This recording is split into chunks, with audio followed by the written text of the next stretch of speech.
छत्रपती संभाजीनगर शहरातील महानगरपालिकेच्या निवडणुकाची आता सध्या पाहिलं आपण रणधुमाळी सध्या सुरू झाल्याचं आपल्याला पाहायला मिळत आहे. एकीकडे आपण जर पाहिलं तर प्रत्येक पक्षाकडून जे आहेत ही निवडून येण्यासाठी कंबर कसण्यात आलेली आहेत.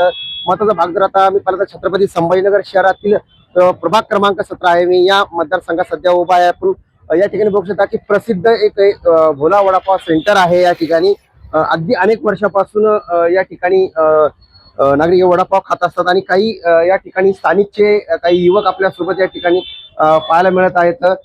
नक्कीच आपण जर पाहिलं तर सध्या भारतीय जनता पार्टी असेल, शिवसेना शिंदे गट असेल यांची युती होणार आहे. मात्र सध्या ते अजून निर्णय झालेला नाही. जागेचा वाद सुरू आहे. मात्र हे काही नागरिक आपल्या सोबत या ठिकाणी आहेत. आपण जाणून घ्यायचा प्रयत्न करूयात. तुम्ही काय ना तुमचं? रोहित सोनवणे. किती वर्षापासून राहतात? मी स्थायिक इथलाच आहे. आणि काय वाटतं आता महानगरपालिकेची निवडणूक आहे आणि आता प्रत्येक नेता जो आहे याची आश्वासनं देण्यात येणार आहे की आम्ही असं करू त्या करू. काय वाटतं की या आपल्या प्रभाग क्रमांक 17 आणि या वार्डाच्या काय समस्या आहेत? समस्या बघायला गेलं तर भरपूर समस्या आहेत. पाण्याच्या समस्या आहेत, ड्रेनेजचं, लाईटचं, आणि त्या आतापर्यंत अद्याप सुटलेल्या नाही आहेत. तर त्याच समस्या ज्या आहेत, बेसिक गोष्टी आहेत, त्याच आपल्याला प्राप्त होत नाही नागरिकांपर्यंत. बेसिक प्रश्न सुद्धा सुटलेले नाही. बेसिक प्रश्नच नाही सुटलेले. काय वाटतं मग आता कोण सोडू शकते? तर आमच्या प्रभागामध्ये आता सध्याला जे इच्छुक उमेदवार आहेत, संगीता वहिनी, अभिजित जाधव, असं वाटतं ते सगळं करू शकतात. कारण की त्यांचं जे काम आहे आम्ही पाहतोय त्याच्यासोबत. कोणत्या पक्षाकडून? ते सध्याला भाजपकडून इच्छुक आहेत. भाजपकडून समजा का नाही सोडू शकतात त्या? हो, 100%. इतर का नाही सोडू शकत बरं? इतरांचं मी नाही सांगू शकणार, पण त्यांचं जे कार्य मी जवळून बघत आलेलो आहे, ते कुठल्याही आपलं समाज कार्यामध्ये अग्रेसर असतात. कुठल्याही गोष्टीसाठी ते कधी तरुणांची मदत करतात आणि सगळ्या गोष्टींना सपोर्ट करतात. बरोबर. जाधव हे प्रश्न तर सोडू शकत. काय वाटतं तुम्ही कधीपासून राहता इकडे? मला 15-17 वर्ष. काय वाटतं वार्डाचा खरंच विकास झाला नाही? नाही, ड्रेनेज लाईन तसंच आहे, लाईट तसंच आहे, पुन्हा पाणी समस्या आहे. म्हणजे हे जे लोकप्रतिनिधी जे निवडून गेलेले होते पहिले ना, ते बेसिक प्रश्न तर सोडू शकलेले नाहीये. नाही बेसिक सोडत होती. कारण 5 वर्ष झालं प्रशासन असल्यामुळे काय त्यामुळं काय कुणाकडे जावं हेच पंचायत. आता इथं आमचे ते अभिजित हे आहेत जाधव, ते समाज कार्यकर्ते, ते चांगलं हे करतात. म्हणजे राजकीय चेहरा जास्त नाही म्हणून ते चांगले का? हा, ओळखी समाजसेवा करते चांगलं. ते सोडू शकतात. हो, सोडू शकतो. ठीक. आपण जर पाहिलं तर जाधव हे समस्या सोडू शकतात असं देखील सांगितलं. पण मात्र सर्वात महत्वाचा विषय आपण जर पाहिला तर हा जो प्रभाग आणि महिला एससी वाढ हा झालेला आहे आणि त्यामुळे हे सगळे आपण. तुम्ही कुठे राहता? मी देवगिरी कॉलनी. देवगिरी कॉलनी कुठाली? ही क्रांती पोलीस स्टेशन रोड. काय तुमच्या वार्डाची समस्या काय? हेच नॉर्मल म्हणजे ड्रेनेज, रोड, विजेची समस्या, थोडे कुत्र्यांची समस्या आहे. कुत्र्यांचं फार समस्या आहे आमच्या वार्डात. ते बी सुरू शकले नाही. कोणी नाही सोडवली आजपर्यंत. बरोबर. हा, याच्यापैकी कोणती महत्वाची समस्या वाटते? सर्व समस्या महत्वाच्याच आहे नागरिक म्हणून. तरी आता ह्या महानगरपालिकेच्या निवडणूक आहे. आता ह्या निवडणुकीमध्ये प्रत्येक आश्वासन देणार आहेत. काय वाटतं आता ह्या समस्या त्याच्यात तुम्ही समस्या मांडल्या सगळ्या, ह्या कोण सोडू शकतं काय वाटतं? मला वाटतं बीजेपी पक्ष चांगलं काम करतोय आणि आमच्या वार्डातून प्रभाग झालाय आता. तर संगीताताई, अभिजित जाधव या योग्य उमेदवार राहतील. संगीता जाधव हे योग्य उमेदवार राहतील समजले तर. तुम्हाला काय वाटतं? मलाही वाटतं की आपण या शहराची जी रीती बघत आलो आहोत, आपण या शहराचे सगळेच सदस्य आहोत आणि आपण या शहराची प्रगती सुद्धा गेल्या भरपूर वर्षात पाहिलेली आहे. परंतु आम्ही संगीताताईंना लहानपणापासून पाहिलेले, आम्ही याच कॉलनीत राहिलो. त्यांचा समाजाप्रती जो त्यांचा भाव आहे तो आम्हाला बाकी सगळ्या पार्टीपैकी बरोबर वाटतो आणि माझ्या हिशोबाने आपण संगीताताईंनाच मत देऊन या इलेक्शन मध्ये त्यांना सहकार्य करावं. बरोबर. पण आता ते अजून ते तिकीट भेटायचं आहे, नंतरच आहे ना. काय वाटतं म्हणजे ते सोडू शकतात असं वाटतं? हो, 100% सोडू शकतो वाटतं. कारण समस्या सोडवायला अगोदर तुम्हाला समाजाचा विचार पाहिजे आणि बाकी सगळे समाजकारक बघता आम्ही संगीताताईंचं किंवा भाजप या मूळ पार्टीचं आम्ही काम बघत आलेलो आहे गेल्या वर्षभरापासून.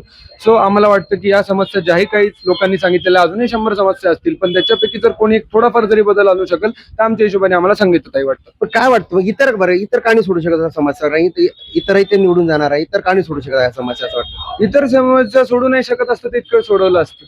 आपण गेल्या भरपूर इलेक्शन पासून पाहतोय. मला तर नाही वाटत, मीच 20 वर्षापासून या शहरात राहतो आणि मला काही नोटवरती फरक दिसलेला नाही आहे.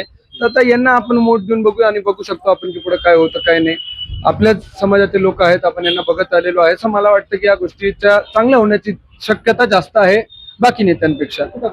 कोविड नंतर ह्या निवडणुका ज्या आहेत होताना पाहायला मिळत आहे आणि सगळ्यांचंच लक्ष या निवडणुकाकडे लागलेलं आहे. मात्र आपण जर पाहिलं तर वार जसा चेंज होत तसा त्या ठिकाणी लोकप्रतिनिधी असतील त्यांच्या जे सोडणं कमी पडले असं देखील या ठिकाणी सांगणे. आता काय वाटतं, तुम्ही कधीपासून राहता इकडे? मी माझा जन्म इथलाच आहे. जन्म इथलाच. जन्म इथलाच आहे. मी राहणारा पण इथलाच आहे.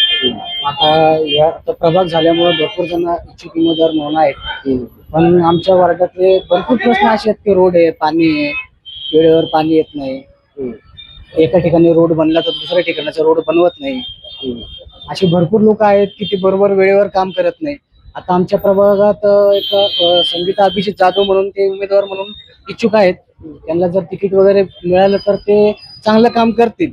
तर काय धोरण संगीत जाधव, अभिजित जाधव, संगीत अभिजित जाधव सगळे माझ्या वाटतं हे मला हे काही कळा ना, कारण ते सत्या सोडू शकतात असं वाटतंय. नाही, कारण की याच्या आधी पण भरपूर असे उमेदवार उभे होते, त्यांच्याकडून काही काम झालं नाही. कारण की हे समाज कार्यामध्ये पण खूप अग्रेसर आहेत. हे सगळ्यांना लोकांचे काम व्यवस्थित सोडवतात. काही पण काम असो, पोलीस स्टेशन असो, महानगरपालिका असो, लाईट असो, काही पण काम असो, हे सगळ्या कामामध्ये अग्रेसर असतात. सगळ्यात अग्रेसर असतात. काय वाटतं दादा तुम्हाला या आता महानगरपालिकेची निवडणूक आहे, पण ह्या अनेक समस्या ज्या सोडण्यासाठी कमी पडतात लोकप्रतिनिधी आणि कोविड नंतर या निवडणूक लागल्या, कारण काय समस्या आहे तुमच्या वार्डाच्या? समस्या तर आमच्या भरपूर आहे. पाण्याची समस्या आहे, ड्रेनेजची समस्या आहे, रोडची समस्या आहे. ते ऍक्च्युली सुटलेलं नाही आहे. पाणी आता खूप जर झालं तर 1 दिवस आड यायला पाहिजे, पण ते आता 7 दिवस किंवा जर पाईपलाईन जर फुटली तर किंवा 10 दिवस नंतर पाणी येतं. त्याच्यामुळे परेशानी होती ना. परेशानी होती. पण भारतीय जनता पार्टी अनेकदा आश्वासने देण्यात आले की आम्ही पाण्याचा समस्या सोडू. भारतीय जनता पार्टी महाविकास मोर्चा सुद्धा काढला तर का पाण्याचा समस्या सुटलाय का? नाही, सुटला नाही आहे, पण आता यावेळेस जर ते ताईला चान्स भेटला तर ते काहीतरी करू शकतात. ते कोणत्या पक्ष कोण आहे? ते भाजप, भारतीय जनता पार्टी इच्छुक आहे. अवैच्छिक आहे. नक्कीच आपण जर या ठिकाणी पाहिलं तर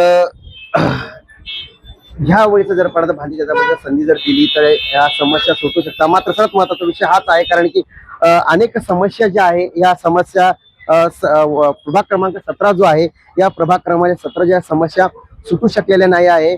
आणि आता समस्या सोडायच्या असतील तर आपण जे इच्छुक उमेदवार जे आहेत त्यापैकी सध्या आपण जर पाहिलं तर भारतीय जनता पार्टी आणि शिवसेना शिंदे गट यांची अद्याप युती घोषणा झाली. मात्र जागा वाटपावर सध्या असं वाद सुरू आहे, नेमकं कोणत्या किती जागा द्यायच्या आहे. दुसरीकडे महाविकास आघाडी जर पाहिला आपण तर ठाकरे बंधू सुद्धा एकत्र आलेले आहेत. त्यानंतर याचा काय इम्पॅक्ट जो आहे छत्रपती संभाजीनगर महानगरपालिकेवर पडतो हे देखील तेवढं पाहणं महत्त्वाचं ठरणार.